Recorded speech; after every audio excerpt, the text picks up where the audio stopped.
Assalamualaikum warahmatullahi wabarakatuh. Alhamdulillahi rabbil alamin. Wassalatu wassalamu ala ashrafil anbiya'i wal mursalin wa ala alihi wa ashabihi wa man tabi'ahum bi ihsanin illa yaumiddin. Amma ba'd. Alhamdulillah, kita kembali di kajian Ustadz Dr. Syafiq Riza Basalamah yang bertema dampak maksiat. Langsung saja kita mulai. Bismillah. Assalamualaikum warahmatullahi wabarakatuh. Alhamdulillah alladzi hadana lihada wa ma kunna linahtadiya laula an hadana Allah. Wassalatu wassalamu ala khairil bariyah sayyidina wa maulana Muhammadin wa ala alihi wa ashabihi ajma'in, amma ba'd. Allahumma ahillahu alaina bil amni wal iman wassalamati wal islam. Ahibati fillah, hari ini kita akan melanjutkan pembahasan tentang iman.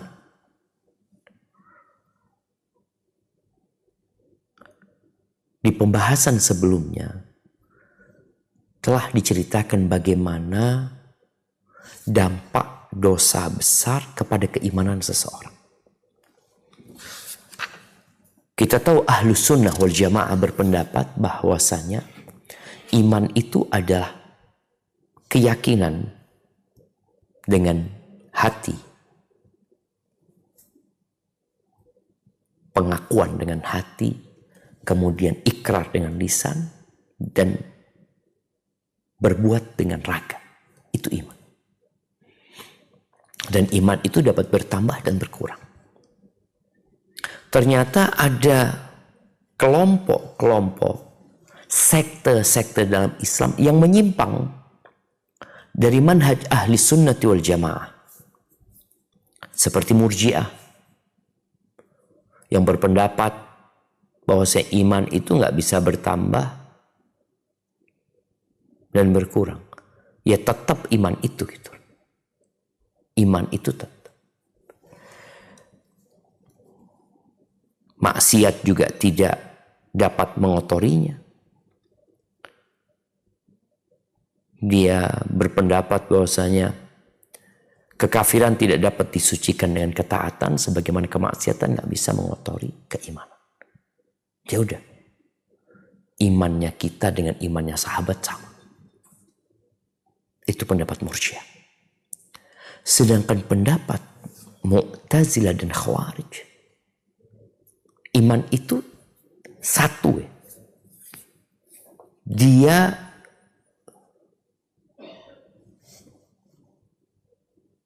bisa menyebabkan orang yang berbuat dosa besar keluar dari Islam. Bahkan mereka berpendapat ya gak bisa dipisah-pisahkan keimanan itu. Ketika seorang melakukan perzinaan, ya sudah kafir. Menurut Khawarij, keluar dari iman dia. Dia keluar dari keimanan. Mereka berpendapat bahwa iman itu seperti pendapat Ahlus Sunnah wal Jamaah. Iman itu adalah keyakinan dengan hati, ikrar dengan lisan, dan amal dengan raga. Itu iman. Dan dia satu. Kalau ada yang lepas, ya udah, dia keluar dari Islam. Makanya mereka berpendapat bahwa pelaku dosa besar itu keluar dari Islam. Sedangkan Mu'tazilah berpendapat bahwa pelaku dosa besar itu statusnya tidak mukmin, tidak kafir. Fi manzilah baina manzilatin. Tapi di akhirat ya kekal di neraka. Dan pendapat yang benar sebagaimana sudah kita bahas bahwa Ahlus Sunnah wal Jamaah berpendapat iman itu dapat bertambah dan berkurang.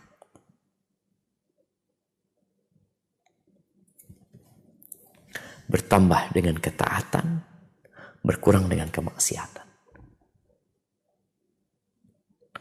Dan hari ini kita akan membahas dampak maksiat terhadap kemaksiatan. Dampak kemaksiatan terhadap keimanan seseorang dalam pendapat Ahlus Sunnah wal Jamaah.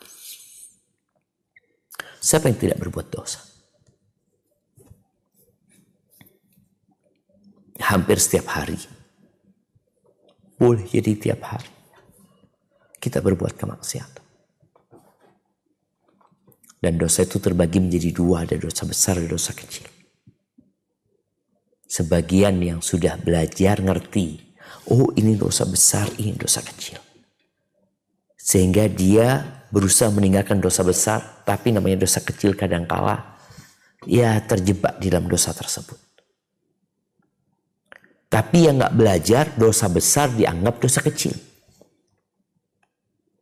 Makanya sampai ada yang mengarang kitab dengan judul dosa-dosa besar yang diremehkan. Seperti riba umpamanya. Dianggap satu hal yang lumrah. Lumrah. Sampai mengatakan gak bisa hidup orang yang gak riba. Gimana? Perzinaan dianggap biasa. Biasalah anak muda mau gimana lagi. Na'udzubillah. Kita akan bahas. Tafadhol dibaca. Pasal 6. Dampak maksiat terhadap keimanan. Maksiat adalah kebalikan dari taat, baik itu berupa meninggalkan perintah atau melanggar larangan. Barakallahu fikum. Ini yang disebut maksiat ya. Ketika kita bicara maksiat ini kan bahasa Arab ya. Al-ma'asiyah. Apa sih maksiat itu?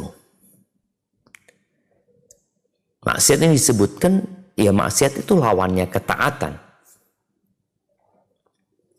Baik itu berupa meninggalkan perintah atau melanggar larangan. Jadi perintah ini ada dua. Ada perintah yang wajib, ada perintah yang sunnah. Kalau dia meninggalkan perintah yang hukumnya sunnah, maka dia tidak dikatakan bermaksiat. Maka ini perlu dikasih penjelasan. Karena ada perintah yang bukan kewajiban. Nabi SAW memerintahkan kita umpamanya untuk memperbanyak sholat sunnah. Memerintahkan kita untuk bersedekah. Ada yang wajib, yaitu zakat.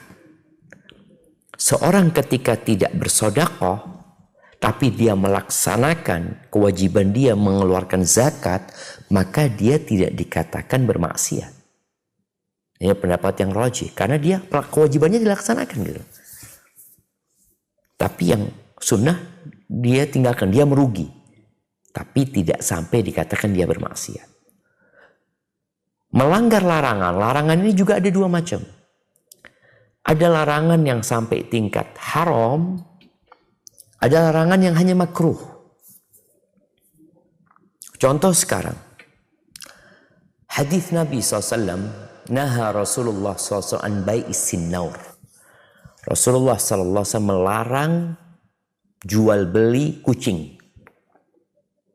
Tapi larangan ini sampai tingkatan haram atau makruh.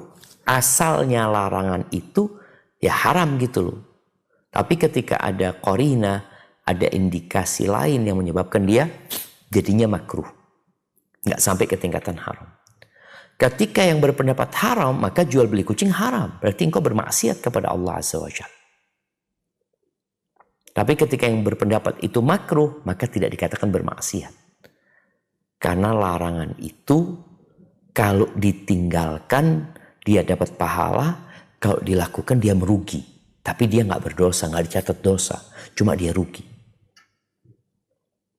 Jadi sekali lagi ingat, maksiat itu lawan dari ketaatan. Tapi ketaatan itu tadi, ada ketaatan yang wajib, ada ketaatan yang sunnah. Orang nggak puasa Senin Kemis, ya tidak dikatakan bermaksiat. Tapi orang yang puasa Senin Kemis dikatakan orang yang taat dia.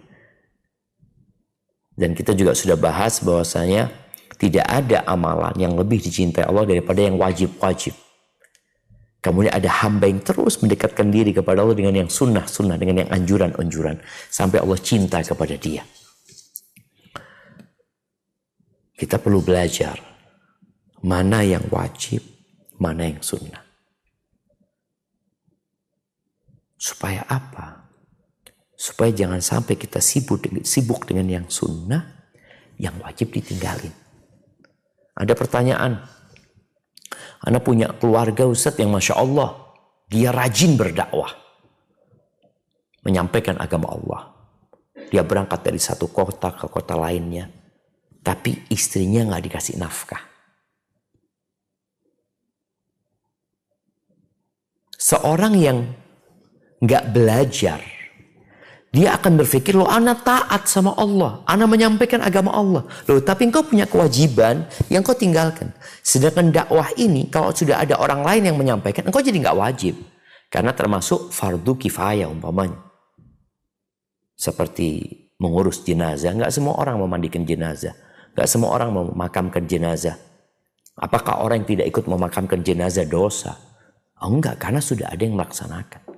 Tapi memberikan nafkah kepada istrimu, kepada anak-anakmu wajib. Bukan kewajiban tetanggamu, bukan kewajiban mertua, bukan kewajiban siapa-siapa, itu kewajibanmu sendiri. Itu fardu ain. Nah, di sini juga perlu orang belajar. Mana yang fardu ain, mana yang fardu kifayah.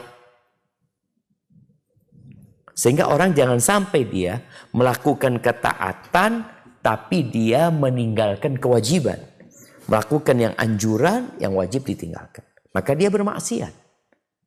Dia bermaksiat. Walaupun aku sedang melakukan ketaatan. Tapi engkau bermaksiat. Di masa Imam Malik, ada seorang yang datang menyumpah Imam Malik. Dia mengatakan, ya Imam, aku mau ihram. Dia mau umrah atau mau haji. Wallahu alam. Dari kota Madinah menuju ke Mekah. Dia mau berihram dari kuburan Nabi Muhammad SAW. Kan ihramnya penduduk Madinah itu, miqatnya itu Dzul Hulaifah. Dia mau ihram dari kuburan Nabi SAW. Dari rumah Nabi SAW. Kata Imam Muhammad, jangan. Aku takut engkau terkena fitnah. Ini orang mau berangkat umroh, mau berihram.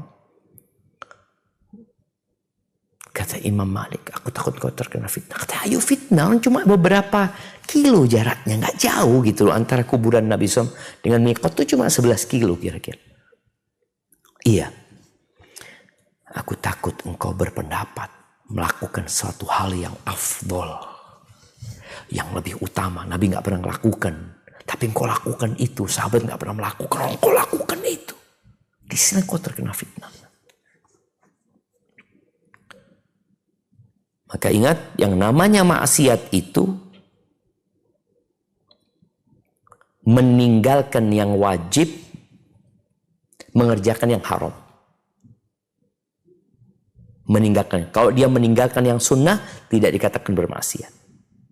Kalau dia melakukan yang makruh, ya, tidak dikatakan dia bermaksiat ketika makruhnya itu bukan makruh haram. Ya, sekedar anjuran untuk ditinggalkan gitu. Jadi ada anjuran untuk dikerjakan, ada anjuran untuk ditinggalkan. Barakallahu fiik. Baik, kita lanjutkan.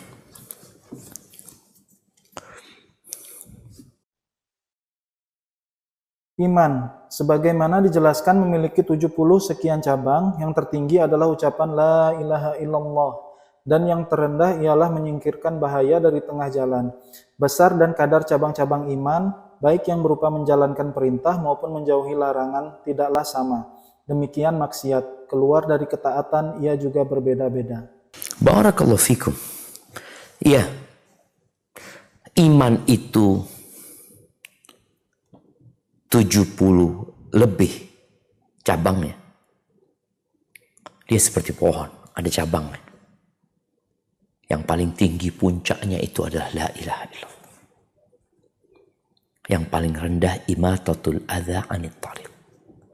Menyingkirkan sesuatu yang mengganggu dari jalan. Ucapan tengah jalan nggak harus di tengah jalan. Kadang-kala di pinggir jalan.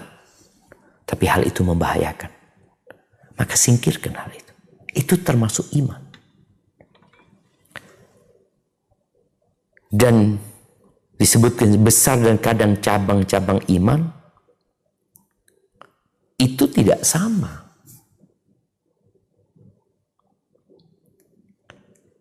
Tadi disinggung yang wajib dengan yang sunnah beda.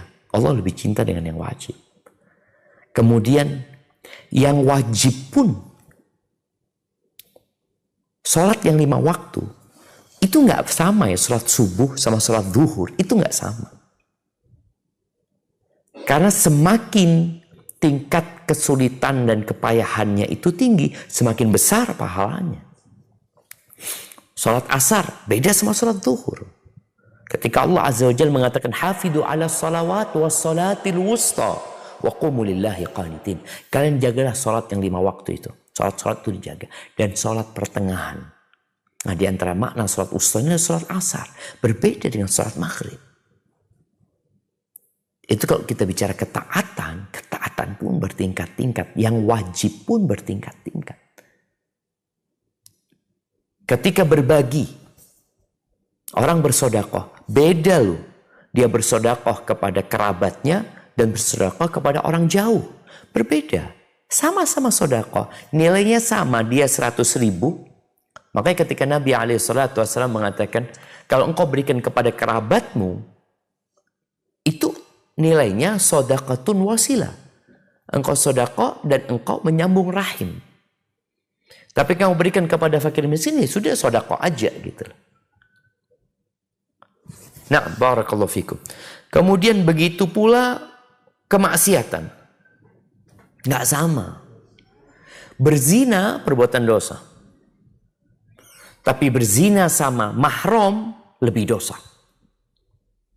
Berzina dengan istri tetangga lebih dosa daripada zina dengan orang lain.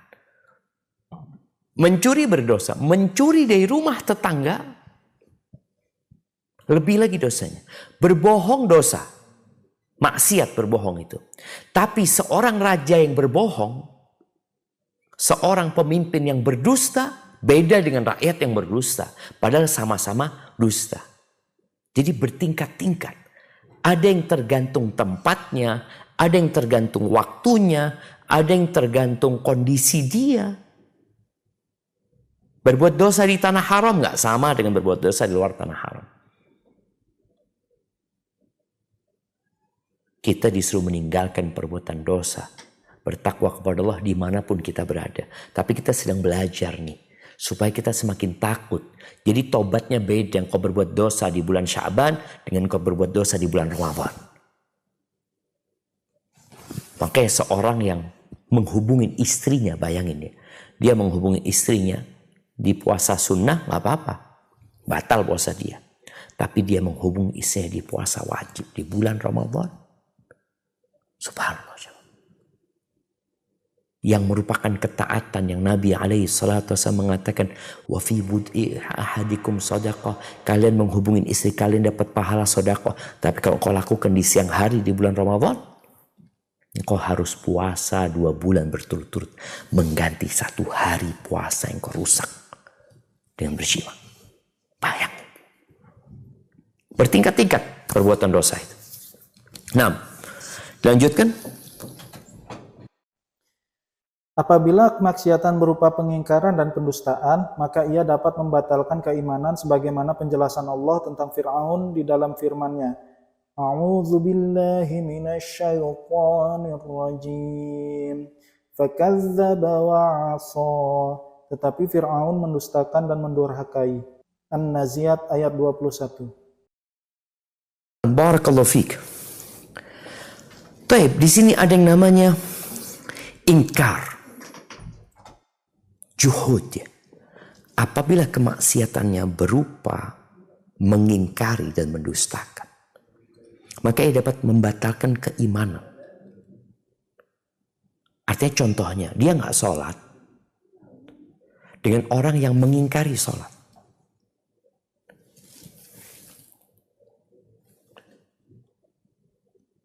Enggak, sholat nggak wajib kata dia. Ini ketika mengingkari dapat keluar dari Islam. Khususnya perkara-perkara yang maklum. Secara darurat orang semua tahu. Khamr haram. Dia enggak haram. Dia enggak minum khamr, tapi dia mengatakan enggak haram. Zina umpamanya. Dia melegalkan perzinahan. Dia enggak berzina. Tapi dia mengingkari pengharaman zina. Ini dapat keluar dari Islam.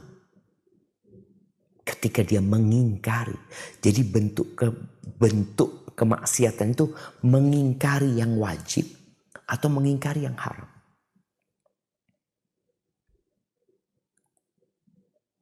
Maka hati-hati ya. Ada orang-orang yang Islamfobia, kemudian dia nggak setuju dengan aturan Islam. Oh, dia mengatakan nggak, sholat nggak wajib, bagi yang mau aja. Barakallahu fiik. Nah, dilanjutkan. Terkadang tingkatan kemaksiatan bisa lebih rendah dari itu.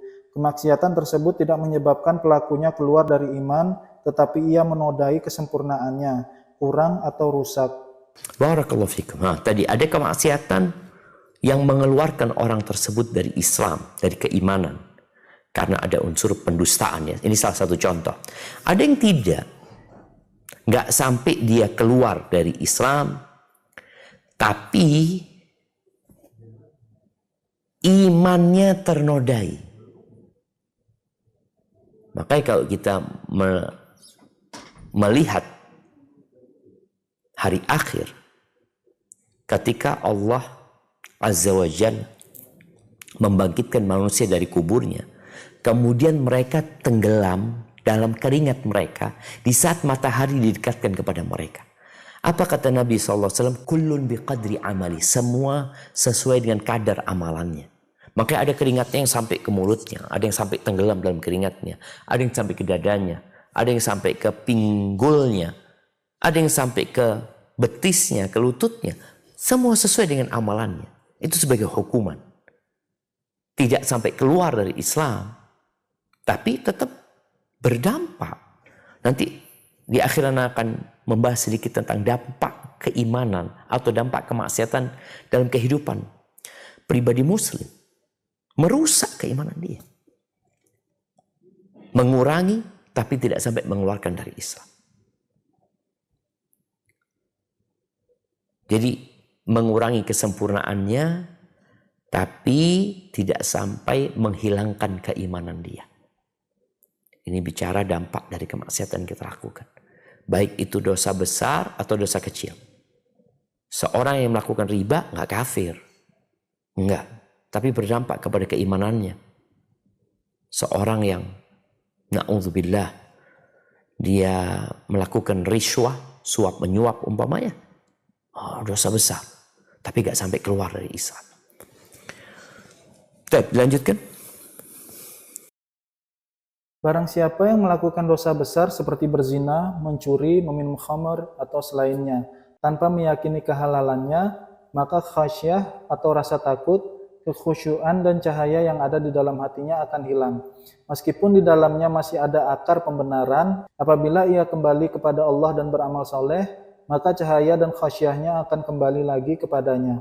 Namun, apabila ia terus bermaksiat, maka kotoran di dalam hatinya juga akan semakin bertambah, sampai menutupi hatinya. Na'udzubillah. Akhirnya, ia tidak lagi mengetahui yang ma'ruf dan tidak mengingkari yang mungkar. Allahu Akbar jamaah. Ini dampak kemaksiatan. Khususnya dosa-dosa besar. Dan ingat, la kabirata ma'al istighfar, wala saghirata ma'al israr. Ya. Ungkapan salah satu sahabat yang mengatakan nggak ada dosa besar kalau orang itu beristighfar mohon ampun sama Allah Azza wa Jalla. Dan tidak ada dosa kecil kalau terus-terusan dikerjakan. Gunung itu hanya kumpulan dari kerikil. Jadi besar seperti itu. Ketika orang berbuat dosa ya, berbuat dosa lagi, dia punya keinginan bertobat, tapi dia nggak bertobat. Dia mengatakan nantilah kalau aku umur ya kalau sudah 40 tahun ya, kalau aku sudah menikah. Ada pemuda-pemuda yang kerjanya maksiat, sholat enggak, puasa enggak, zina iya, dan na'udzubillah ya. Na'udzubillah. Ana dengar dari istri ana, yang istri ana dengar dari kawannya yang mantan pelacur, yang udah tobat. Dia cerita bahwasanya pelacur itu paling laris di siang hari bulan Ramadan. Na'udzubillah. Bayangin.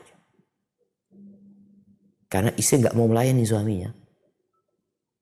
Karena tempat-tempat maksiat mungkin ditutup. Dia bersin. berhubungan sama istrinya saja dia harus puasa 2 bulan berturut-turut, salah satu hukumannya. Gimana kalau dia berzina? Na'udzubillah. Jadi tadi akan ada kotoran di hatinya menutupi, dan bisa jadi hatinya tertutup. La ya'rifu ma'rufan wa la yunkiru munkar. Pada akhirnya ya dia udah nggak dikasih tahu, udah nggak ada yang masuk gitu loh. Bahkan ada yang hatinya dengan kemaksiatan dia. Tunggu bentar. Bismillah.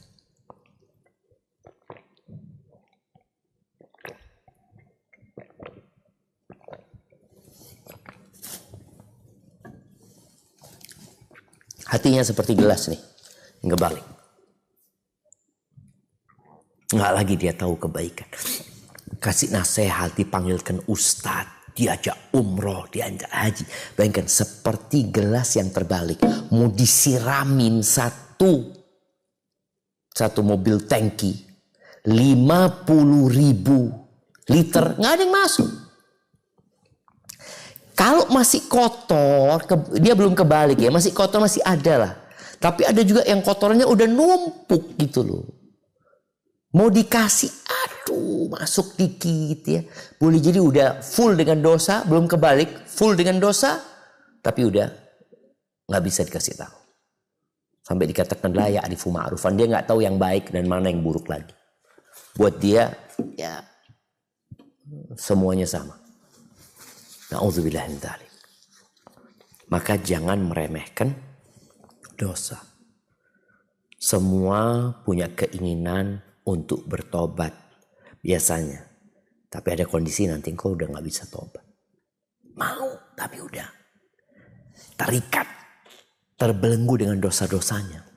Sampai ketika ada seorang yang bertanya kepada Abdullah, kepada Hasan al-Basri, yang dia mengatakan, aku itu sudah siapin air untuk berwudu ya. Aku niat sholat malam, tapi aku gak bangun lagi. Apa? Dikatakan kepada dia, habasatka dzunubuka au qayyadatka dzunubuka. Engkau dibelenggu sama maksiat sama dosa-dosamu gitu loh. Itu yang menyebabkan engkau gak bisa sholat malam. Jadi melakukan ketaatan pun jadi lemah. Seperti orang yang jantungnya, ada orang yang jantungnya sehat, dia ngangkat beban berat pun kuat ya. Dia lari kuat ya. Dia berjalan ke atas gunung kuat. Tapi ada orang jantungnya sakit, jalan dikit udah ngos-ngosan. Nah, seperti itu pula kemaksiatan tadi berdampak kepada keimanan. Kepada jantung dia. Fisiknya kuat, tapi jantungnya sakit. Dia bisa lari di lapangan, tapi datang ke masjid yang hanya 50 meter dari rumahnya. Gak pernah datang dia. Kok bisa seperti ini yang kita bicarakan, dampak dari kemaksiatan. Ada orang-orang yang Masya Allah, waktu kosong, dia gak bisa baca Quran. Anak punya sohib, Masya Allah. Kerjaannya ruwet, ngurusin anak ini itu, tapi tetap dia one day one juz. Ana banyak waktu kosong, baca Quran selembar aja sampai keringetan. Kenapa? Maksiat. Baik, lanjutkan.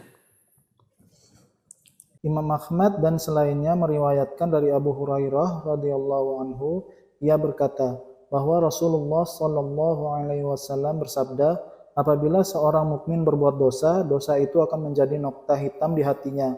Apabila ia bertobat berhenti darinya dan memohon ampunan, maka hatinya akan kembali mengkilap.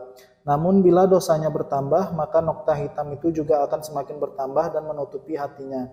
Itulah maksud rain atau penutup yang Allah sebutkan dalam Al-Quran. Kalla bal rana ala qulubihim ma kanu yaksibun. Sekali-kali tidak demikian. Sebenarnya apa yang selalu mereka usahakan itu menutupi hati mereka. Al-Mutaffifin ayat 14. Barakallahu fiik. Nabi SAW menceritakan proses hati yang tertutup itu. Gara-gara dosa. Satu. berbuat maksiat. Satu, mungkin dosa kecil. Satu, tambah lagi 2, tambah lagi 3, 4, 5, 6. Bayangin ya, kalau sehari 100 dosa, berapa nokta yang ada di hati? Dan ingat, dosa tadi berbeda-beda lagi bobotnya. Noktahnya di dalam hati berbeda. Ada dosa besar, noktanya gak sama dengan dosa kecil. Tapi ketika orang ini bertobat, menyesali, meninggalkan, bertekad untuk tidak mengulangi, kemudian dia istighfar mohon ampun kepada Allah, sukila qalbu. Hatinya yang awalnya ada nokta itu bersihkan sama Allah. Dan ketaatan itu juga membersihkan. Sholat yang 5 waktu itu termasuk mencuci hati. Gimana udah berbuat dosa gak sholat lagi? Apa yang membersihkan dosamu? Tobat enggak? Sholat enggak? Maka ketika dia bertobat, bersih hatinya. Lalu gimana besok berbuat dosa lagi? Ya ada nokta lagi. Bertobat lagi, bersih lagi hatinya. Dan terus seperti itu seorang mukmin. Makanya kita seharian itu nggak pernah berhenti istighfar. Antum istighfar ketika sholat subuh, antum istighfar ketika sholat isya, antum istighfar di tengah malam, sebelum subuh, antum terus mohon ampun sama Allah Azza wa Jalla. Karena kita hidup di antara nikmat yang Allah berikan, nikmat yang turun dari Allah, dan dosa yang bersumber dari kita. Tuh nikmat turun, tuh dosa diangkat. Terus gimana caranya? Ya istighfar. Kita makhluk pelaku dosa. Maka menunda tobat menyebabkan tadi rusak jantungnya. Orang ketika gaya hidupnya nggak baik ya, nggak pernah olahraga, akhirnya jantungnya rusak. Ini kalau bisa bicara organ ya. Ketika mau diperbaikin kadang-kala aduh sulit, harus di-bypass, harus pakai ring. Ada yang seperti itu. Ada orang yang dosanya nggak bisa cuma sekedar istighfar, antum kayaknya perlu hijrah antum. Perlu tinggalkan tempat itu. Soalnya kalau antum tetap di sana kembali lagi berbuat dosa. Ada kondisi yang harus meninggalkan tempat tersebut. Maka hendaknya setiap muslim ya introspeksi diri. Dia sampai tingkatan yang mana? Rain tadi, penutup noktah itu berapa banyak di hatinya. Dari mana tahu? Lihat bagaimana semangatmu berbuat ketaatan. Jadi ada orang yang condong kepada kemaksiatan. Ada orang yang condong kepada ketaatan tapi ditarik kepada kemaksiatan. Karena setan gak pernah berhenti. Tapi ada orang yang sudah condong kepada kemaksiatan. Setan udah gak capek-capek lagi godain dia. Tinggal di permisalannya, tinggal ditepuk, ayo berbuat dosa. Langsung berbuat dosa. Karena dia udah condong ke sana. Tapi ada orang yang condong kepada ketaatan. Setan tuh harus narik. Dia tetap berusaha untuk ditarik sama setan, didorong sama setan, dia lawan setan. Tapi kalau sudah terbiasa dengan maksiat tadi, setan cuma tinggal tepuk, yuk dosa, bangun dia berbuat dosa. Na'udzubillah min dzalik. Dilanjutkan. Ada sebuah permisalan yang bisa memberikan gambaran pengaruh maksiat terhadap keimanan. Iman bagaikan sebuah pohon besar, akar-akarnya adalah pembenaran atau tasdik, dan dengan akar itu ia hidup. Cabang-cabangnya adalah amal soleh dan dengannya pula ia bisa tetap eksis dan hidup. Apabila cabang-cabangnya bertambah, ia akan semakin bertambah besar dan sempurna. Namun jika cabang-cabang berkurang, maka rusaklah pohon itu. Bila semakin berkurang hingga tidak ada lagi satu cabang dan dahan pun, maka hilanglah nama pohon itu jika akar-akarnya sudah tidak mampu lagi menumbuhkan batang dan dahan berdaun. Maka akar itu akan mengering dan hancur di dalam tanah. Demikian pula dengan kemaksiatan dalam kaitannya dengan pohon iman. Besar kecilnya atau sedikit banyaknya akan mengurangi kesempurnaan dan keindahannya. Wallahu a'lam. Masya Allah, barakallahu fiik. Subhanallah jamaah. Ini permisalan keimanan. Permisalan seperti pohon.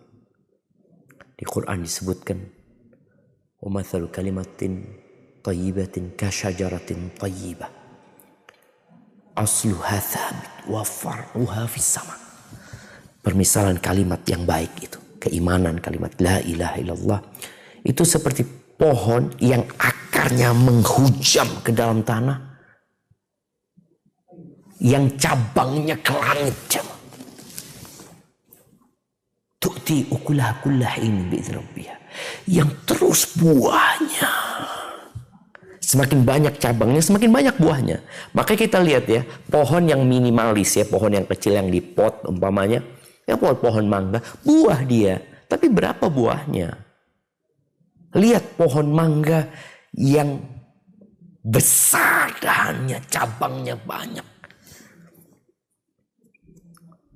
Sampai ada seorang yang cerita satu pohon durian.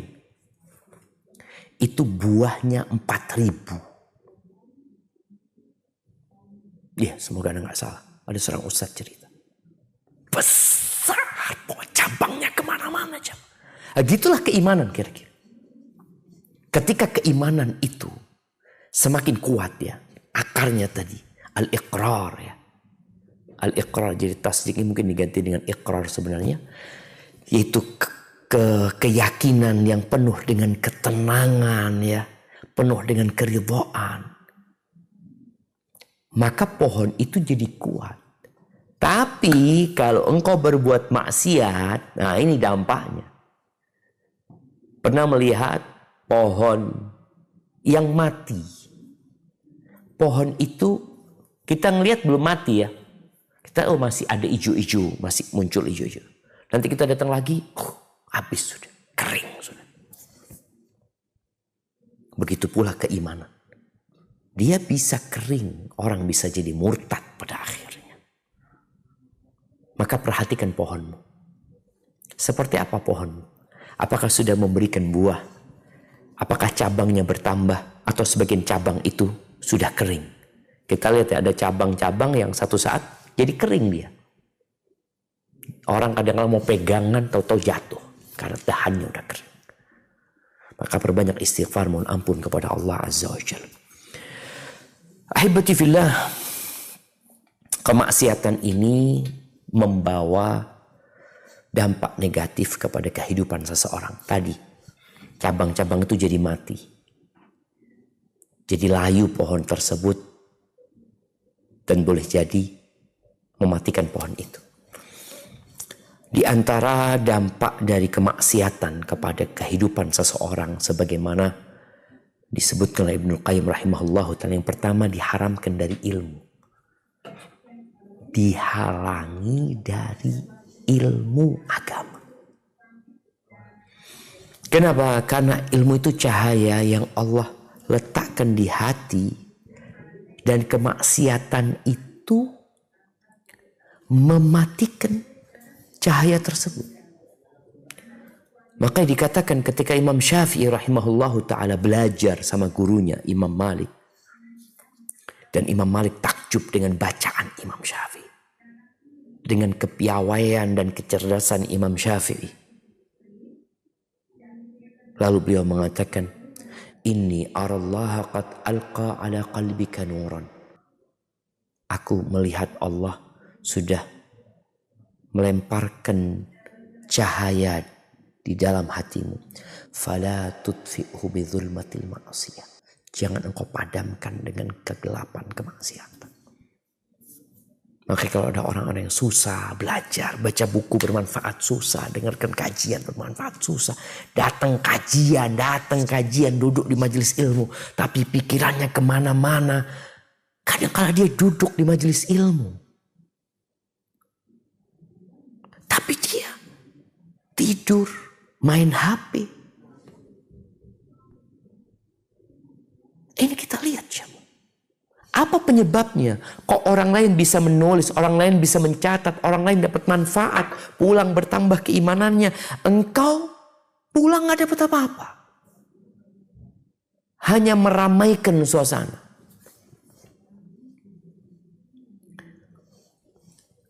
Apa penyebabnya? Maksiat. Maka berbanyak istighfar. Yang kedua, hirmanur rizq. Dihalangi dari rizki. Bicara rizki ini bukan bicara jumlah, tapi bicara manfaat. Ada orang yang jumlah rizkinya banyak, tapi nggak manfaat. Bahkan jumlahnya banyak tambah maksiat aja. Orang lain rizkinya nggak banyak bisa berangkat umroh, dia rizkinya berlipat-lipat ganda dari fulan, tapi dia nggak berangkat umroh, dia nggak berangkat haji. Apa penyebabnya? Dosa.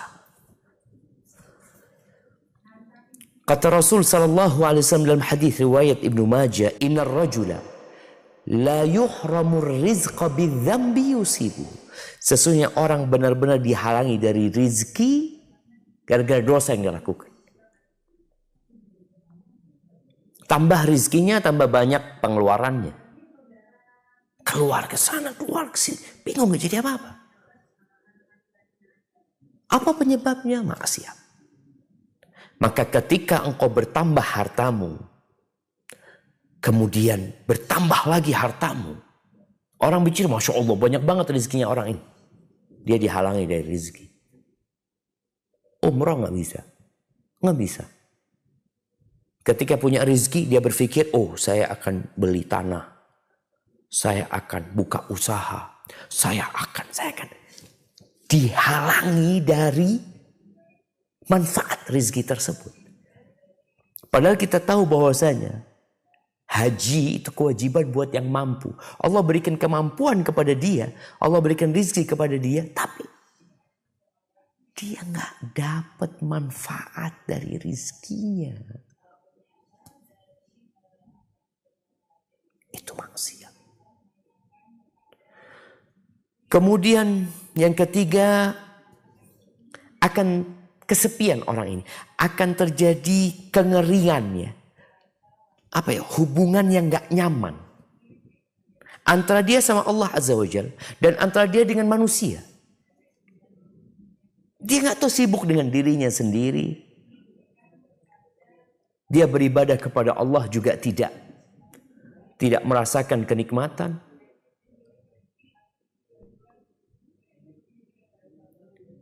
Jadi subhanallah, ada kondisi seorang yang berbuat maksiat itu gak nyaman. Dia beribadah gak nyaman. Berangkat umroh, berangkat haji umpama, di sana pun dia gak, kok kayaknya aku gak diterima sama Allah gitu loh. Sama orang juga gak diterima. Inni la'asillah, ucapan sebagian salaf mengatakan, inni la'asillah fa'ara dzalika fi khuluqi dabati wa mar'ati. Aku bermaksiat kepada Allah, kemudian aku mendapati dampak dari kemaksiatanku itu di mana? Di perilaku, di karakter kendaraanku dan istriku. Jadi hubungan kita yang awalnya bagus ya, suami istri yang hubungannya bagus, anak sama orang tua sama anak ya, kakak sama adik. Tahu-tahu gara-gara kemaksiatan hubungan itu rusak. Ketika engkau cari apa penyebabnya? Maksiat ternyata. Sampai disebutkan dalam sebuah hadis, bagaimana tentang dua orang yang saling mencintai. Ma furriqa bainal itsnain. Ma tahabbar rajulani thumma furriqa bainahuma. Tidak ada dua orang saling mencintai kemudian dipisahkan antara keduanya illa bidzambin ahdatsahu ahaduhum, melainkan karena dosa yang dilakukan salah satu dari keduanya. Dosa.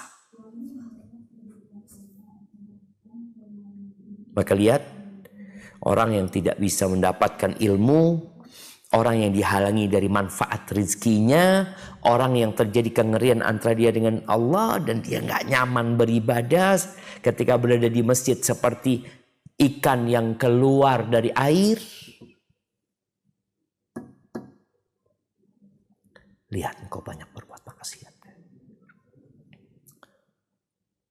Yang keempat, urusannya disusahkan sama Allah. Loh, Anda lihat ada orang maksiat urusannya dimudahkan. Iya, dimudahkan untuk menuju ke neraka. Tapi ada orang yang disusahkan urusannya sama Allah Azza wa Jalla. Urusan ini enggak mari, urusan ini enggak selesai. Sebagaimana orang yang bertakwa kepada Allah, urusannya Allah mudahkan. Boleh jadi urusannya enggak selesai tapi hatinya dibikin nerima sama Allah Azza wa Jalla. Tenang dia. Ada orang yang urusannya dimudahkan padahal pelaku kemaksiatan. ternyata urusan dia mengantarkan dia tambah berbuat dosa lagi. Kita lihat diri kita lihat kondisi kita, apa yang terjadi sama kita. Kemudian disebutkan orang yang berbuat maksiat akan mendapati zulmah, kegelapan di dalam hatinya. Seperti orang yang merasakan gelapnya malam hari. Sebagaimana kemaksiatan, sebagaimana ketaatan itu cahaya, kemaksiatan itu kegelapan. Semakin banyak dosanya, semakin bingung dia berbuat dalam kehidupan ini. Apa aja dia kerjakan nantinya.